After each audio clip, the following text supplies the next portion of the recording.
Bienvenidos y bienvenidas a Innovación para Humanos, el programa, el podcast en el que exploraremos la tecnología con un propósito al servicio de las personas. Hoy tenemos una invitada fantástica. Muchísimas gracias, Carmel, por venir. Bienvenida. Muchísimas gracias a ti por invitarme. Carmel Hassan Montero es una diseñadora de interacción con experiencia en interfaces de usuario y diseño estratégico. Es podcaster, está vinculada activamente a iniciativas de igualdad en el mundo tecnológico y actualmente está colaborando con Fonos, un producto de diseño de voces sintéticas en español mediante inteligencia artificial. Jolín, Carmel, wow, menudo background más curioso. Yo creo que esta conversación va a ser súper interesante. Pero vamos a empezar, si te parece, un poco hablando de ti, hablando de tu historia personal. Lo primero que me gustaría saber es cómo fue tu camino para convertirte en diseñadora de interacción y cómo influyó tu educación en ingeniería informática en ese camino. Bueno, pues para mí fue bastante natural realmente. O sea, yo estaba estudiando informática los últimos cursos cuando empecé a trabajar como desarrolladora web y desde ahí empecé a explorar muchísimo más todo lo que tenía que ver en la capa de la interfaz y cada vez la perspectiva era más, bueno, esto para quién se dirige, para qué va a ser usado, cómo va a ser usado y realmente, bueno, se combinaba toda esa, digamos, esa rama de cómo se construye el software junto con cómo debe ser diseñado ese software para que realmente la gente lo pueda utilizar de forma eficaz, ¿no? Y de forma también con una buena experiencia. Así que por esa parte creo que la ingeniería informática siempre ha sido una influencia y en cuanto tuve la oportunidad de empezar en un rol de diseño de interfaz, pues desde ahí comencé un aprendizaje en la carrera de diseño que también era casi pues prácticamente empezar de cero, ¿no?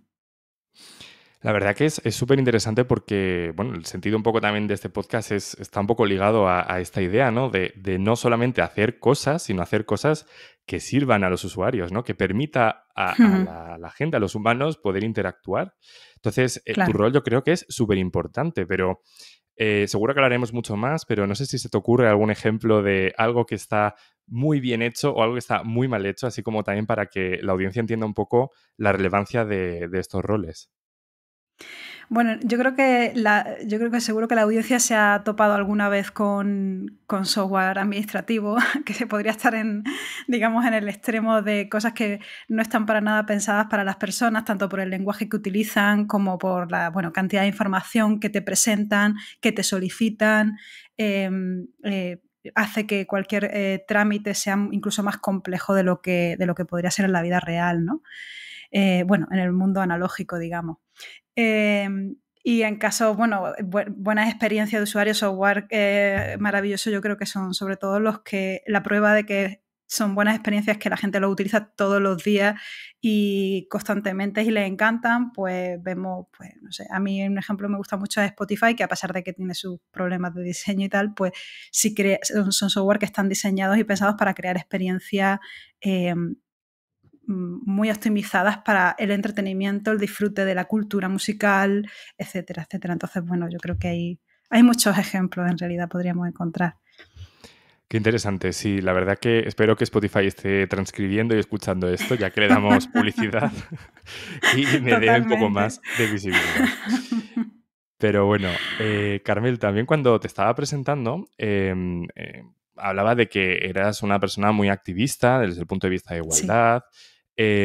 Has sido parte importante, ¿no?, del grupo de mujeres fundadoras de Yes We Tech. Y me gustaría Sí. saber un poco si nos podías explicar en qué consiste esa asociación, cuál es el propósito que tiene, cómo crees que las desigualdades de género se manifiestan en el mundo tech. No sé si nos podrías dar un poco de más info de ahí.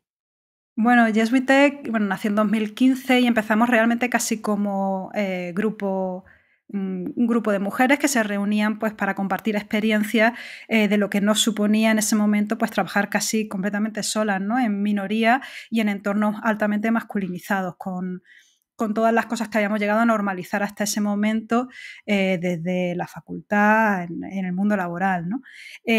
Poco a poco pues también se va transformando y nace con un propósito pues de comunidad feminista. No solamente, o sea, estamos interesadas en la tecnología, pero sabemos que debe de haber una perspectiva precisamente feminista para poder combatir con temas de desigualdad de falta de inclusión y de situaciones de abuso y acoso, ¿no? Entonces, bueno, esa es un poco la motivación. A día de hoy somos asociación desde el año 2019 y seguimos organizando actividades, mentorías, becas, tratamos de crear eventos que sean espacios seguros donde se incluyen estas dos cosas, tanto la reflexión un poco más del aspecto de nuestra cultura en tecnología como, bueno, pues dando también contenidos que nos motiven para lanzar nuestra carrera profesional, ¿no? Así que ahí seguimos haciendo cositas. No, la verdad que es súper interesante. Vamos, yo creo que es muy relevante. Yo siempre pongo siempre un dato y es que, bueno, yo estudié física, ¿no? Una carrera técnica y en física yo creo que menos del 10% eran mujeres. Y supongo que, bueno, igual tú cuando estudiaste también, ¿no? En una carrera como ingeniería informática también, al final está muy masculinizada y pasa lo mismo también en el mundo laboral, ¿no? Al final todo eso se va traduciendo y eso va creando desigualdades que están ahí.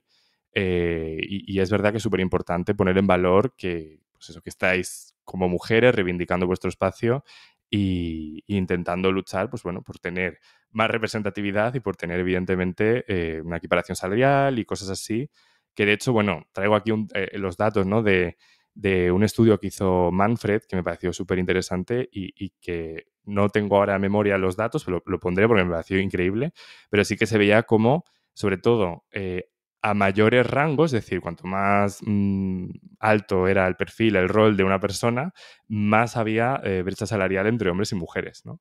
Claro. Y te quería preguntar, no sé si vosotras tenéis algún estudio más igual en detalle o tenéis algún dato que nos podáis enseñar. Bueno, en el sector de la tecnología pasa casi como en cualquier otro sector. Al final, hay cosas que, aparte de la diferencia salarial, sí que vemos como el hecho de tener un hijo también hace que ese progreso salarial no siga la misma línea de crecimiento. Y también, por ejemplo, lo encontramos en el caso de las reducciones de jornada, ¿no? Salió hace poco el dato de que el 70% de las reducciones de jornadas las cogen mujeres, porque las mujeres además en media tienen menos sueldos y familiarmente la economía familiar se vería menos resentida. Y entonces entras en un círculo vicioso del que no puedes salir prácticamente, ¿no? Asumiendo además que, bueno, pues ese tiempo que te reduces es precisamente para el cuidado y se sigue generando esa bola, ¿no? Entonces, bueno, eso también sucede en tecnología y, bueno, en temas no solamente también relacionados con las condiciones y la situación laboral, digamos, sino pues lo que hablábamos, los entornos masculinizados que acaban normalizando comportamientos con los que hay que estar siempre alerta, ¿no? Me parece que al final esa minoría es la que tiene que estar siempre alerta de que no se hagan comentarios homófobos, racistas, misóginos o del tipo que sea. Pero bueno, ahí está, yo creo que ahí está un poco la clave. Súper importante. Y simplemente lo comentaremos más tarde, pero no sé si a alguien le interesa precisamente la asociación, ¿cómo podría contactaros? Bueno, tenemos nuestra web yeswitech.org, también tenemos canal, o sea, tenemos cuenta en Twitter y a través de esos dos medios, cualquier mensaje directo o a través del formulario de contacto, tenemos un canal de Slack en el que incluimos a personas que se identifican como mujer y personas no binarias, así que bueno, hay diferentes maneras de estar al día. Perfecto. Pues dicho esto, vamos, si te parece, a pasar un poco más al tema principal, que quería hablar contigo sobre todo de temas de inclusión, precisamente de temas de cómo diseñar una interfaz de manera que todas las personas puedan sentirse identificadas, puedan usarlo. Es un tema súper complejo, entonces vamos a ir poco a poco, si te parece. Muy bien. Lo primero que me gustaría también, o sea, lo que me gustaría empezar es con el tema de las voces sintéticas. Muy bien. Ahora mismo trabajas en Fonos, ¿no? Colaboras con Fonos. em, y uniéndolo al tema de la inclusión, me gustaría saber cómo diseñáis las experiencias para que sean totalmente inclusivas, ¿no? Teniendo en cuenta que en el tema de la lengua hay muchos acentos, mucha diversidad, muchos tipos de Ujú. voces, voces más graves, más agudas, que se pueden decir que son masculinas, femeninas e incluso queer, no binarias, ¿no? ¿Cómo diseñáis las cosas para que funcionen? Claro, bueno, tú lo has comentado, o sea, has dado ahí en la clave. Las voces sintéticas son esas voces artificiales, ¿no? Que están creadas con inteligencia artificial, que sabes que para poder crearlas, pues hay un proceso de aprendizaje, y ese proceso de aprendizaje necesita usar una serie de muestras, ¿no? El resultado va a depender de esas muestras que les demos, ¿no? Tanto de la calidad pues, como de la diversidad de las características que tengan esas muestras.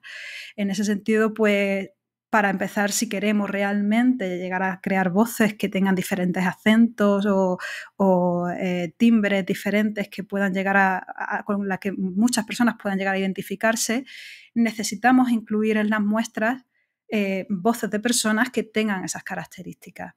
No se va a poder falsear el acento y ya está, ¿no? ¿Qué pasa? Que, bueno, eso es verdad que ahora contrasta mucho, ¿no? También con las típicas voces que encontramos en otros sitios así de catálogo, ¿no? Que acaban teniendo una especie de acento estándar supuestamente neutro, que en realidad se identifica con un área geográfica en concreto, ¿no?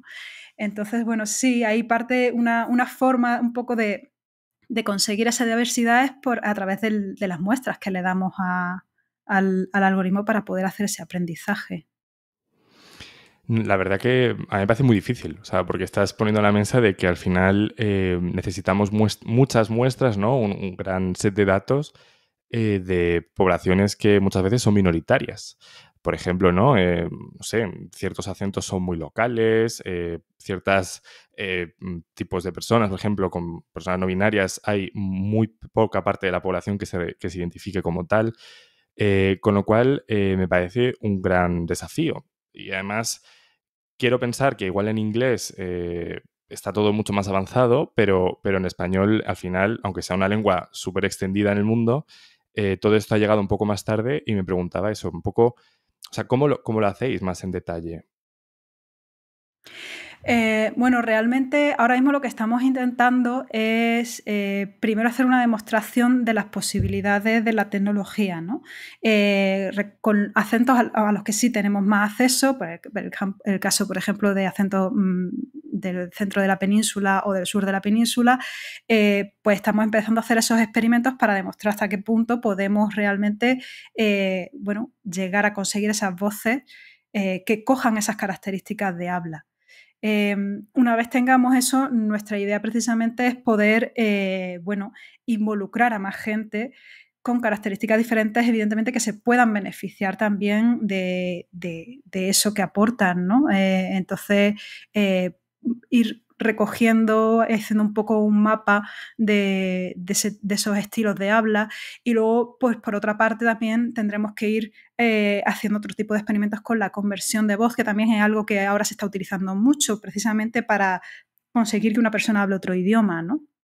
Pues hacer eso también con estilos de habla puede ser muy interesante, porque aunque no que tengamos la representación de todas las personas no binarias con acento nubense, sí podemos a lo mejor hacer cierto tipo de conversiones, de mantener el timbre por un lado y el acento de otro hablante y hacer una mezcla y conseguir esa nueva voz, ¿no? Entonces, bueno, hay mucho de experimento en ese sentido y claro, y de poder identificar bien y hacer, o sea, poder recoger ese tipo de muestras.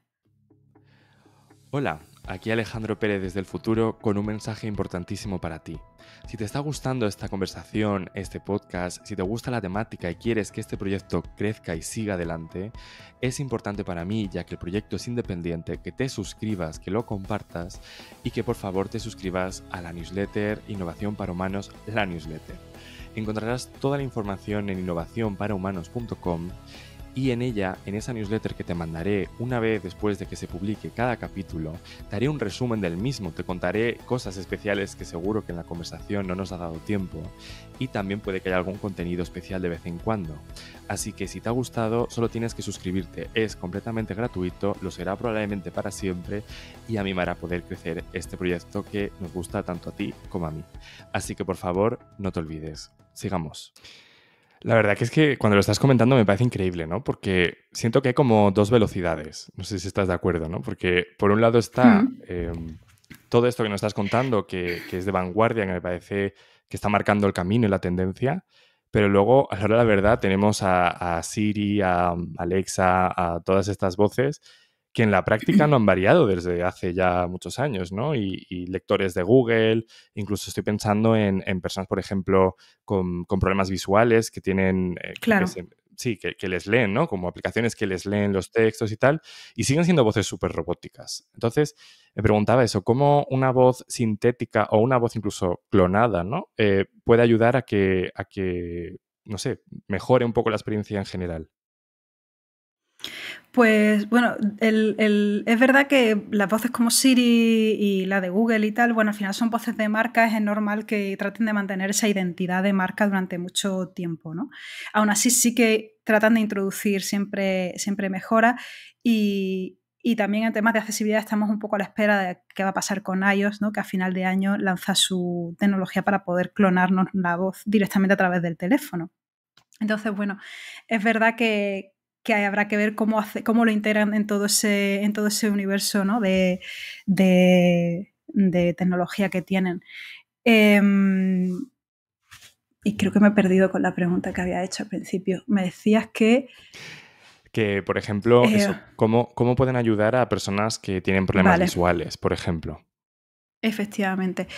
Pues ahora mismo las voces sintéticas se utilizan pues para temas también de lectores de pantalla y para permitir no solo a las personas que tienen problemas o discapacidades visuales, sino para personas que también tienen problemas de comunicación o que sufren algún tipo de barrera de comunicación, sea por una condición física, cognitiva o lo que sea, ¿no? O una enfermedad degenerativa. Para esas personas también las voces sintéticas son un apoyo enorme para poder, bueno, pues simplemente comunicarse, hablar con otra persona y dar una conferencia como la daría cualquier otra persona o emitir el mensaje que quieran, manteniendo una identidad que quieran, porque ahora mismo también, aparte de sonar robóticas, este tipo de voces, suenan todas iguales, ¿no? Y bueno, te puedes imaginar la situación en una sala de espera de un hospital o lo que sea, todo el mundo, ¿no? Todas las personas que están ahí tienen la misma identidad. Entonces, la clonación de voz o la creación de voces nuevas que mantengan cierto tipo de identidad, pues puede ser muy útil en estos casos, pues para darles precisamente esa habilidad y esa posibilidad, ¿no? de naturalizar su comunicación como para el resto de la gente.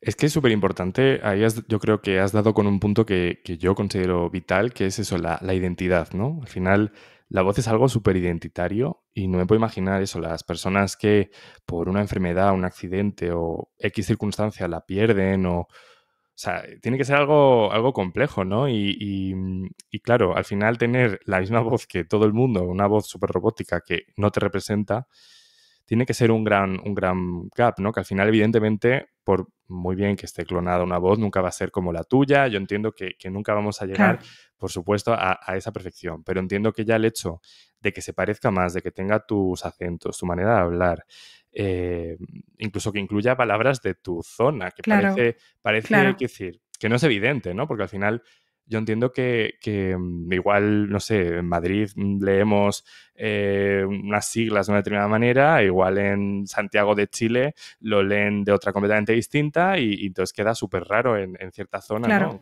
Aunque sea el mismo idioma, en el fondo, ¿no? claro, claro.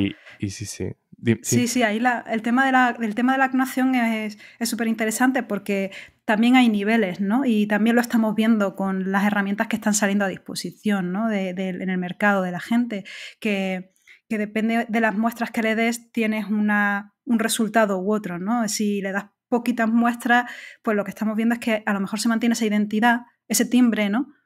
Pero no es tu acento, no es tu forma de hablar, de hacer pausa, de entonar, ¿no? Y de ponerle la energía al mensaje que estás haciendo, ¿no? Pero si le das más muestras, más diferentes, tu forma de hacer preguntas, tu forma de sorprenderte, de hacer exclamaciones, tu forma de conversar o de leer un poema, ya le estás estás proporcionando, digamos, al algoritmo pues con más información para poder hacer algún trabajo más fiel a la identidad de esa persona, ¿no? Entonces ahí está un poco el juego de bueno, nuestra expectativa, qué uso le vamos a dar a nuestra voz clonada que nos resulte aceptable también en un contexto determinado, ¿no? Y las posibilidades que tengamos pues de dar muestras. Hay personas que solo pueden grabarse durante 1 minuto o ni siquiera tenés que recuperar un audio antiguo para poder reproducir y clonar esa voz, ¿no? Entonces depende de lo que tengamos y la expectativa, el uso que se le vaya a dar a la voz. Una pregunta que me surge en relación con esto es, Sí. ¿cuánto sería el mínimo de muestra, hablamos en minutos, horas, que vosotros ya consideraríais como que es suficiente como para que tengamos una posibilidad de clonar la voz bastante fiable? Vale, pues la respuesta sabes que es depende. Como te comentaba, o sea, depende de lo que tú quieras considerar como aceptable y para lo que lo vayas a utilizar, ¿no? Estamos viendo algoritmos que en teoría pues mantienen la identidad con 3 segundos, con 4 segundos, con muy pocos segundos de muestra, ¿no? Pero a poco que le das 3 frases más largas ya desconecta, ¿no? O sea, llega un punto en que no te ves ahí representado porque no entona como tú. Entonces, eh, depende, o sea, aquí la idea sobre todo es, y una cosa que vamos a intentar hacer también y ser muy claras también cuando publiquemos ya el producto en Fonos, es poner esos niveles, ¿no? Digamos, de calidad, es decir, con esta cantidad de entrenamiento, porque también depende de la cantidad de tiempo que esté entrenando el algoritmo, y esta cantidad y calidad de muestras, vas a poder conseguir esto, este estilo, porque esa es otra. Hay estilos en concreto que requieren pues, de nuevas muestras, de más entrenamiento. O sea, tu voz a lo mejor solo la quieres para, bueno, pues para comunicar noticias, ¿no? O para hacer una conversación. Pues ahí le podemos entrenar específicamente con unas muestras de ese tipo, ¿no? Con un corpus diseñado para eso. Pero a lo mejor no va a ser tan buena tu voz en ese momento para leer un libro, porque no es para lo que está diseñada. Entonces depende mucho de eso. Es verdad que podemos ir desde segundos hasta horas de audio y desde horas de entrenamiento a días de entrenamiento. O sea, Claro. depende. No, ahí es verdad que apuntas algo que me gusta, ¿no? Que es eso, sobre todo que las voces no van a ser como iguales según el propósito, ¿no? O sea, ahora mismo estamos en una conversación, vamos a decir, medio formal, ¿no? Y la voz que tenemos ahora, la forma de entonar, la forma de hacer las pausas, no va a ser la misma que si estamos cantando o si estamos, no sé. Y tiene todo el sentido, ¿no? Que al final los corpus de entrenamiento de voces, sobre que luego reentrenáis, entiendo, con la voz de la persona, no van a ser para nada parecidos ni nada, claro.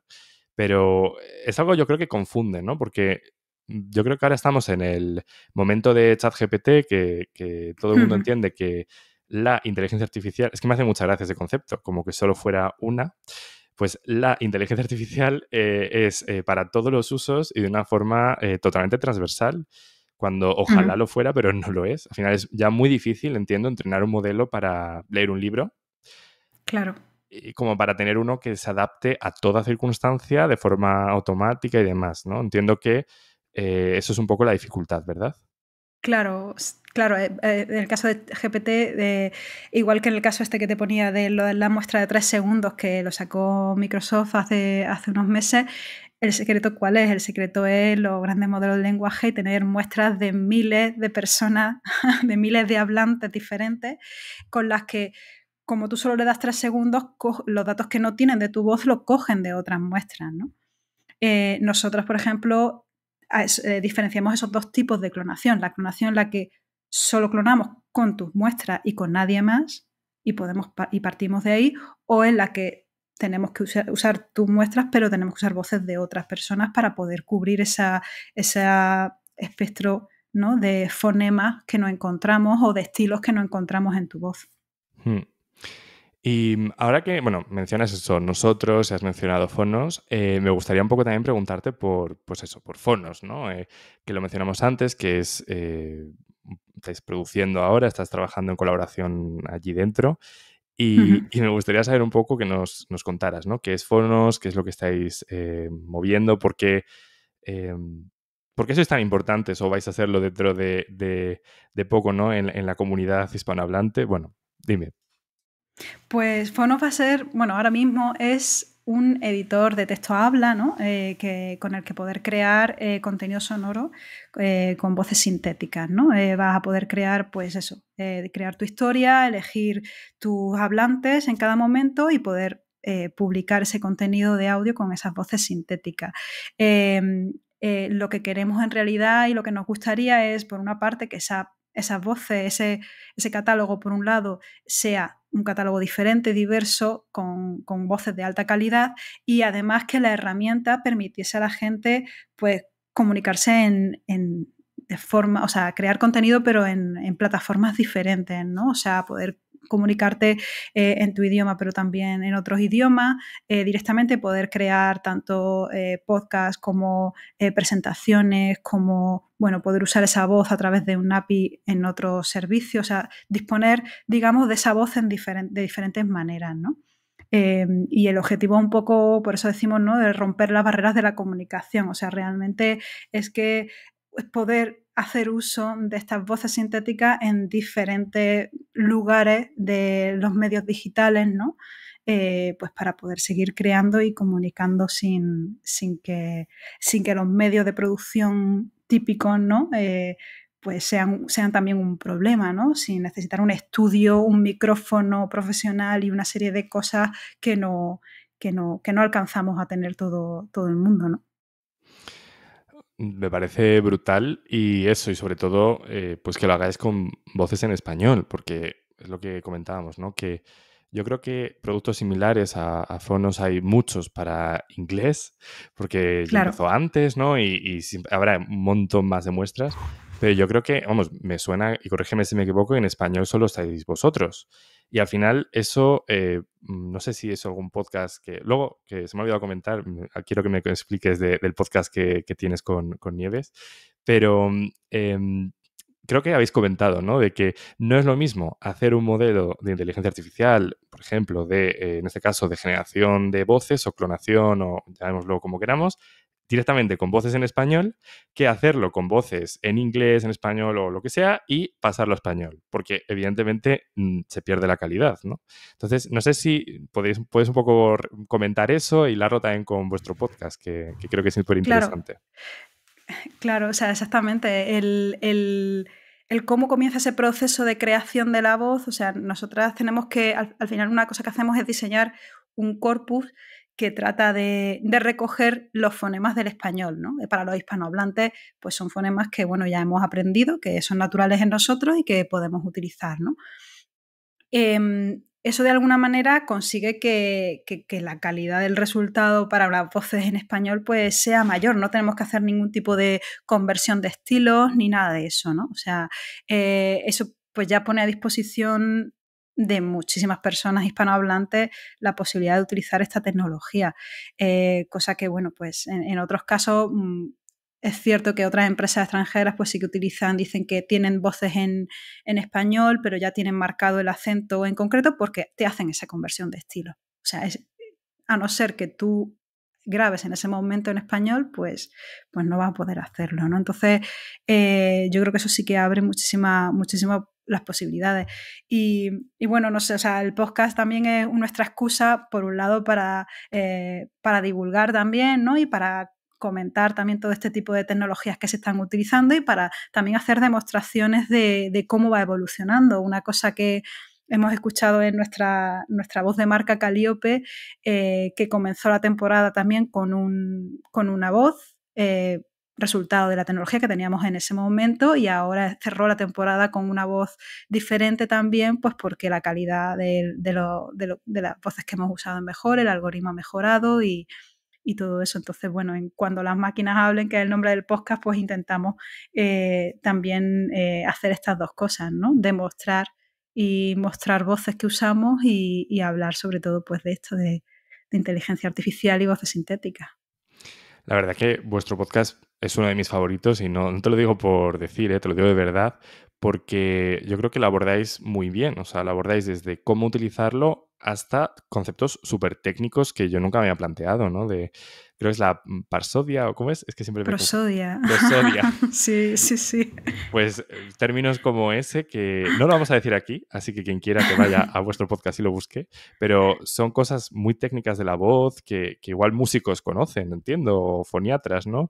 Pero también vosotras que estáis trabajando en modelos de voz, tenéis que tener muy en cuenta y me parece súper interesante. Así que, bueno, si alguien quiere aprender más de este tema, ese podcast, vamos, de cabecera.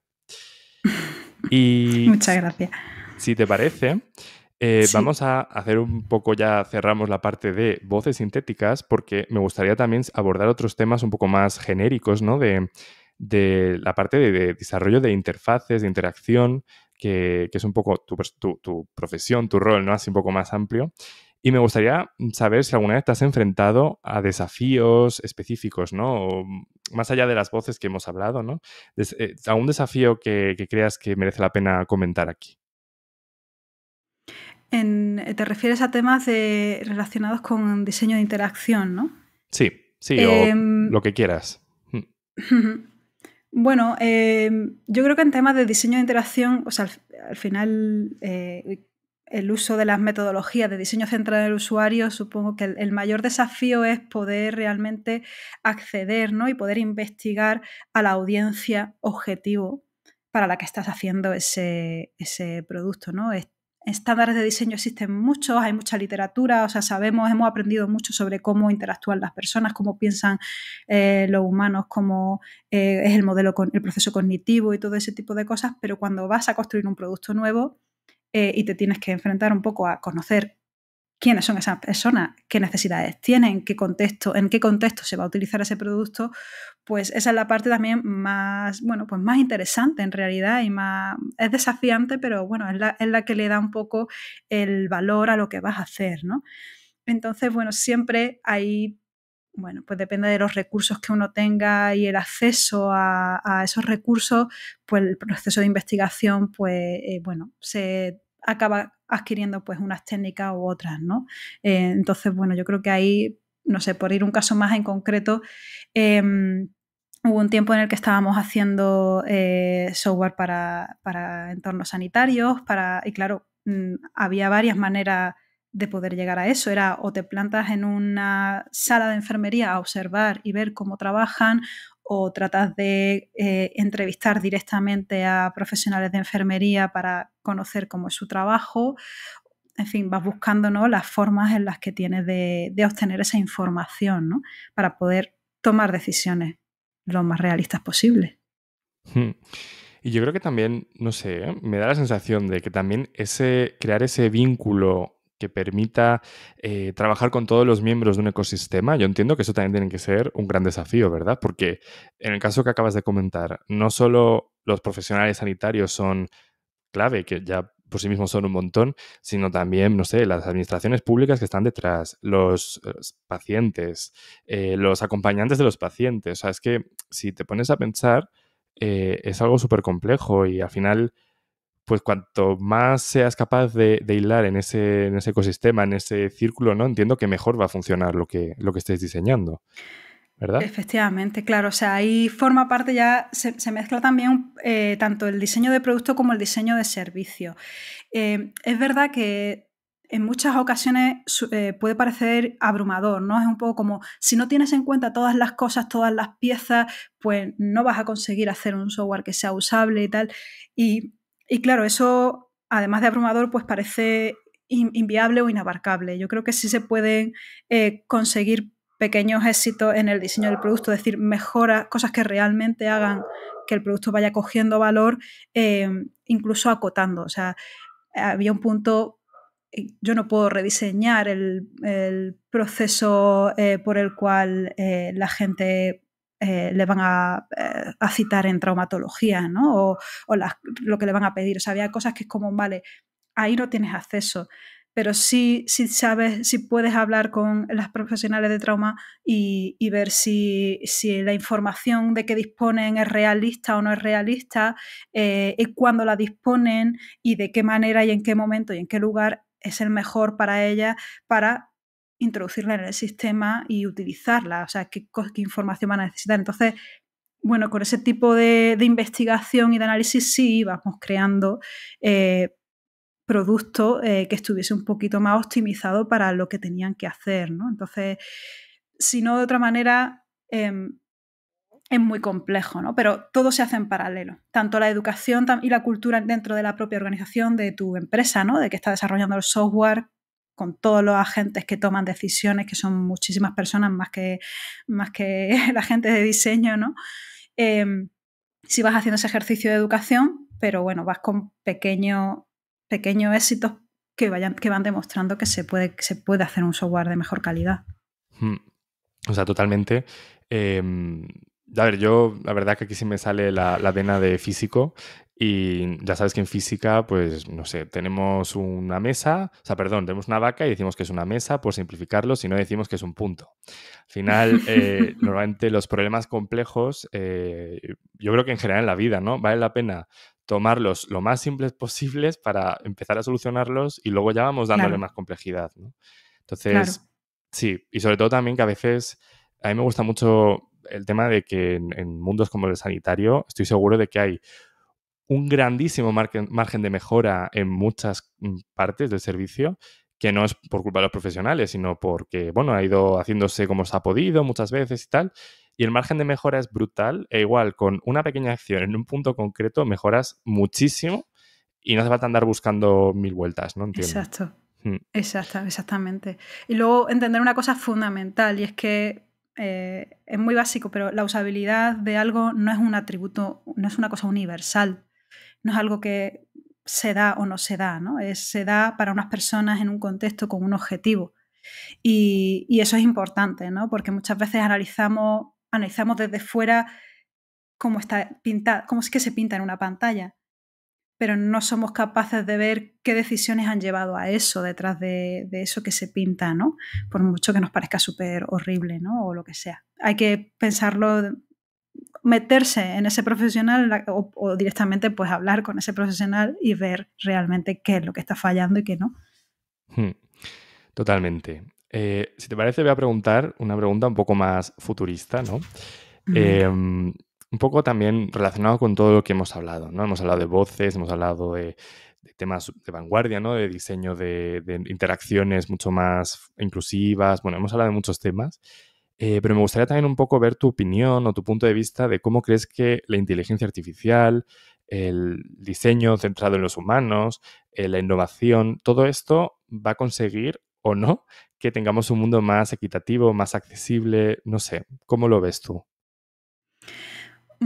Bueno, por un lado está esta idea, ¿no? De la necesidad de poner la tecnología a disposición de cuantas más personas mejor, de más personas diferentes, no solo de personas que tengan recursos tampoco, sino bueno, pues a disposición de todo el mundo, que esté cada vez más al alcance, ¿no? Lo que la gente dice, pues democratizar, ¿no? O universalizar la tecnología, para que la gente la pueda utilizar de formas diferentes, de formas creativas, ¿no?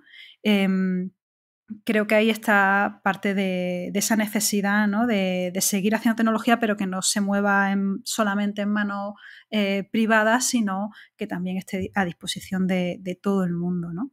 Creo que la inteligencia artificial que estamos viendo en los últimos, iba a decir años, pero no sé si decir 2 años o meses, o sea, está siendo brutal, ¿no? Las capacidades que tiene esta tecnología actualmente.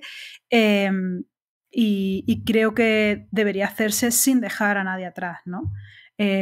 Por la regulación, debe haber una regulación, debe haber, pues eso, una regulación por los productos que se hacen, para los propósitos para que se van a utilizar, por quién los va a usar y, bueno, qué consecuencias van a tener para las personas si se toman decisiones en base a esa información para las personas, ¿no? Implicadas.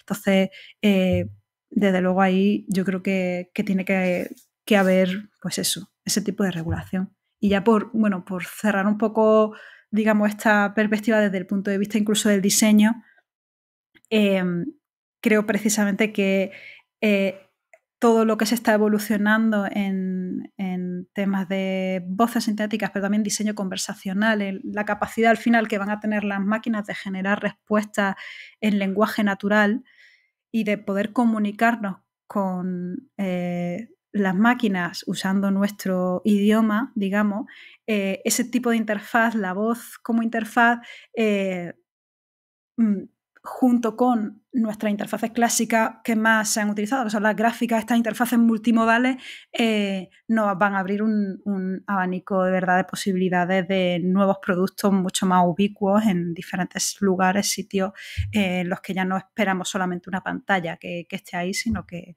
realmente podamos interactuar de muchas maneras diferentes dependiendo de lo que necesitemos, ¿no? Hmm. La verdad que es súper interesante. Volviendo al tema de lo que comentabas, ¿no? De la regulación, en el caso particular de las voces, yo creo que es algo que va a ser clave, ¿no? Porque al final, bueno, corrígeme si me equivoco, pero la voz personal es un dato personal, digamos, es algo que te puede Sí. identificar y entonces a día de hoy ya incluso estaría regulado por el RGPD, el reglamento de la Unión Europea, digo, al menos en lo que es Unión Europea y en muchísimos otros estados estoy seguro que también por leyes de protección de datos y demás. Pero estamos viendo ya a día de hoy, por desgracia, muchos usos muy malintencionados de la inteligencia artificial. Uh-huh. Claro, yo entiendo que todo eso vendrá muy pronto con el tema de la AI Act, que está a punto de terminar de cerrarse, supongo, y espero. Y sí que vendrán muchas cosas así. O sea que súper importante lo que has comentado de conseguir que sea positiva, sacar todo el jugo, ¿no? De lo bueno e intentar limitar lo malo, que creo que, bueno, por ser muy maniqueísta, ¿no? Pero bueno o Totalmente. malo. Sí, sí, Pero sí. sí, Sí, sí, claro, claro. sí, sí. Efectivamente, o sea, ahí tiene que haber esa... además porque lo sabemos, lo hemos visto en el pasado, sabemos que las cosas, mucha gente pone pues eso, el ejemplo del martillo, ¿no? Es decir, sabemos que la tecnología depende del uso que se le dé, pero también depende del diseño, ¿no?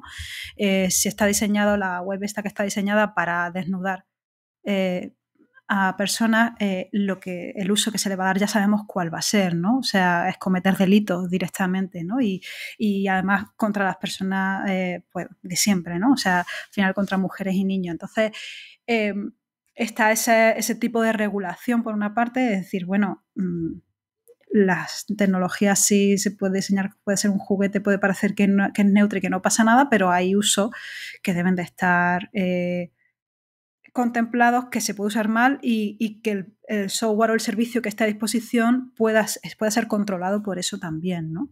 O sea, y ponga las medidas de seguridad para eso. En el caso de la clonación de voces, pues yo creo que la mayor preocupación de la gente es que alguien le robe su voz y a partir de ahí, pues un delito de suplantación de identidad, de robo de datos personales, pues igual, ¿no? Tenemos que poner esas medidas de seguridad igual que si fuese cualquier otro dato personal. Hmm. Justo es algo que he hablado con mi madre hace como unos días, además, que igual escucha esto, le hará gracia. El tema de las suplantaciones de identidad, ¿no? De que hasta ahora igual te escriben un WhatsApp, un número desconocido, y dice, hola, soy un familiar que está en el aeropuerto, necesito dinero. Bueno, seguro que todo el mundo lo conoce. Claro, dentro de muy poco es muy probable que esto pase con voces bastante parecidas a las de las personas que supuestamente están suplantando. Y no me puedo imaginar incluso, yo qué sé, cualquiera de nosotras que estamos aquí que haciendo un podcast o participando en entrevistas, ya con solo contenido de esta entrevista, a ti y a mí Uh-huh. nos pueden suplantar bastante fácil, ¿no?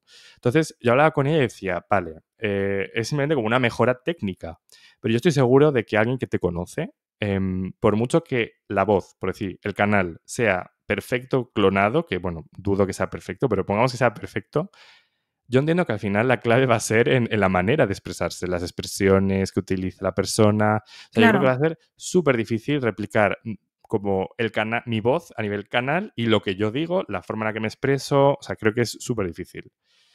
Pero bueno, que Sí, no quita claro, que... claro, Sí. claro, claro. O sea, realmente técnicamente no es tan fácil luego, ¿no? O sea, también antes se puede como cortar y pegar trocitos de audio para montar una frase y, bueno, puede llegar a sonarse en un canal que no tiene mucha calidad de audio, pues puede llegar a colar, ¿no? Pero sí es verdad lo que dices, o sea, hay muchos otros elementos también que influyen, ¿no? En esa Mm. comunicación, lo que dices, las palabras que utilizas. Si le vas a pedir dinero a tu madre, pues seguramente, bueno, cada uno tendrá su manera, ¿no? de, de convencerla, ¿no? Pero, Pero sí, en cualquier caso hay que adaptarse a eso y bueno, pues aprender cómo nos está pasando con las noticias falsas, ¿no? Y la gente se traga bulo y no es culpa de la gente, o sea, pero hay que hacer una educación y reeducarnos para ser capaces de identificar ese bulo y para ser capaces de identificar esa voz falsa, ¿no? Y decir, pues esta persona, aunque suena como mi hijo, no es como suele decirme las cosas o no es como, ¿no?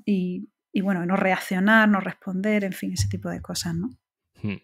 Yo creo que, bueno, que será, al final yo creo que es lo mismo de siempre con una tecnología más sofisticada, por desgracia o Sí. por suerte, pero lo mismo que antes, pues yo que sé, había otro tipo de estafas y de timos, pues bueno, esto crecerá y la cuestión es que esto se regule, evidentemente, que se limite, se ponga medidas de protección y lo que dices tú, la educación vital, porque yo también, no sé cómo lo ves, pero creo que todo ha evolucionado y evoluciona tan rápido que es que si te das cuenta, en 20 años el mundo ha cambiado muchísimo, o sea, no tiene nada que ver. Y en los últimos 5 y probablemente en los próximos 5, bueno, va a ser increíble con todo esto que está llegando, ¿no? Entonces, no sé si te atreves, desde esta posición que tienes ahora, a lanzar como un mensaje, no sé si inspirador o un mensaje de tranquilidad, un poco a las personas que nos puedan estar escuchando, que ahora puedan estar preocupadas, ¿no? Con lo que hemos dicho, de que todo va a ir bien, por decirlo así un poco sencillo. Bueno, es verdad que es difícil saber qué va a pasar de aquí a 5 años, ¿no? Pero sin duda yo creo que la tecnología cuanto más disponible está para más gente, facilita la regulación precisamente de estas situaciones, ¿no? O sea, al final, mientras no se concentre toda esa capacidad de desarrollar la tecnología por X empresas solamente, que decidan y digan cómo nos vamos a comunicar en el futuro o cómo va a ser nuestra forma de interactuar y podamos todos tener esas mismas herramientas y ese conocimiento también, pues podremos ir ajustando y realmente, bueno, al final se impone pues el sentido común en ese caso, ¿no? Entonces, que nosotras también tengamos esas ganas de meternos y enterarnos de lo que está pasando con la inteligencia artificial, de lo que está pasando en general con el resto de tecnologías, para formar parte también de eso, no quedarnos al margen y esperar a que alguien nos diseñe esos productos o esos servicios, sino formar parte de eso, ¿no? Porque nos transforma, o sea, ya lo hemos visto con las redes sociales, que ha cambiado nuestra forma de comunicarnos y de relacionarnos, ¿no? Pues un poco darle esos usos diferentes, cambiar la manera, o sea, incluso aunque esté diseñado de una manera, usarlo de otra manera, transgredir un poco todo ese tipo de cosas. Tenemos mucha capacidad de influencia como usuarias de la tecnología y aún más, ¿no? Como creadoras de la tecnología. Entonces sí que animaría mucho a la gente que sí, que se tranquilizase, pero que cada vez además hay más gente diferente que está dentro de este sector diseñando cosas, bueno, pues de otra manera, ¿no? Entonces yo creo que, no sé, que mucho, podemos verlo en mucho contenido, mucha gente preocupada, pues como el podcast, como el tú, ¿no? Con este podcast, ¿no? Mucha gente intentando también divulgar por ese enfoque diferente a la hora de hacer tecnología, ¿no? Hmm. Yo creo que sí, que esa será la clave. Al final, la descentralización normalmente ayuda precisamente a eso, a que ese poder que sería bestial, ¿no? Poder controlar todo el conocimiento de la humanidad o todas las comunicaciones. ¿Sabes? Que estamos hablando de cosas así. Pues cuanto más se descentralice, siempre va a ser mejor, ¿no? Porque al final, parece que no, pero siempre con que haya, aunque haya, vamos a ver, en vez de una empresa que tenga una tecnología, haya 4, ya hace que esa competencia sirva para igual sacar a la luz cosas de la otra y eso pues evidentemente ayuda, ¿no? Y evidentemente quizás es difícil porque a nivel tecnológico crear un modelo, no sé, el que sea, no se puede hacer en una casa, por decir así, de una persona por lo que consume de electricidad, por los requerimientos técnicos, pero sí que, ¿por qué no? Igual dentro de poco vemos incluso como asociaciones o agrupaciones, no sé, de barrio o de, no sé, de pequeñas pymes o lo que sea, que sí que deciden sacar un modelo adelante o deciden hacer cosas así. Y yo creo que eso puede ser muy chulo, la verdad. No sé si lo has Sí, la pensado. verdad es que sí. Sí, estaría muy guay también desde de la inversión pública, ¿no? Desde las universidades, desde los servicios públicos que se pudiese trabajar también y se pudiesen empezar a pues, plantearse soluciones basadas en esto, precisamente por un lado, para proteger también la información y para utilizarla y aprovechamiento de la información para la ciudadanía, ¿no? Con todas las medidas, evidentemente, de protección y de cuidar el diseño, digamos, porque sabemos que también hay mucho sesgo que influye en esto y bueno, pero el caso es que hay que investigarlo, o sea, hay que hacerlo, hay que hacerlo pues también con datos propios y no solo depender de esas inversiones privadas en X compañías, ¿no? Así es. Súper interesante esta conversación.